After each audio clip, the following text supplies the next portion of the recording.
Hello, কেমন আছো তোমরা সবাই? আশা করি ভালো আছো। তো আজকে সকাল সকাল গপুকে দিয়ে দিনটা শুরু করলাম। দেখো গপুর কিন্তু সকাল সকাল সেবা নেওয়া শুরু হয়ে গেছে। আর দেখো শিউলি ফুল আর সাদা ফুল দিয়ে আজকে গপুকে আর মা লক্ষ্মী সবাইকে সাজানো হয়েছে। আর এই লক্ষ্মী গণেশটা কিন্তু আমি ধনতেরাস উপলক্ষে নিয়েছিলাম। তো আগে তোমাদের সঙ্গে শেয়ার করা হয়নি, আসলে অনেক কিছুই শেয়ার করা হয়নি। তবে ওখান থেকে এই দেখো এই বাড়িটা দেখেছো কত, আমি ভেবেছিলাম অনেকদিন আগেই তোমাদের সঙ্গে এই বাড়িটা শেয়ার করবো। এই বাড়িটা আমার খুব ইন্টারেস্টিং লাগে, মনে হয় কি কোনোদিন যদি বাড়িটার ভিতরটা দেখতে পারতাম। এই বাড়িটার জানলাগুলো কেমন বলো তো, সে আগেকার জেনারেশনে জানলার মতো একটা কাঠ খুলে সব কটা জানলা খুলে যায় ওরকম টাইপের জানলাগুলো। তো আমার খুব ভালো লেগেছে এই জায়গাটা।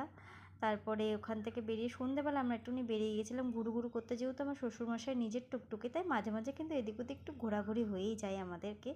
তো আজকে একটুখানি এই জন্য ঘুরতে বেরিয়ে গেছিলাম। তো ওখান থেকে এসে আমরা একটু পিসি বাড়িতে ঢুকেছিলাম। তো একটুখানি আমি আর আমার মেয়ে তোমাদের সঙ্গে একটু হাই হ্যালো করে নিচ্ছিলাম। তো আমার মেয়ে তো পিসি বাড়ি গিয়ে খুব খুশি।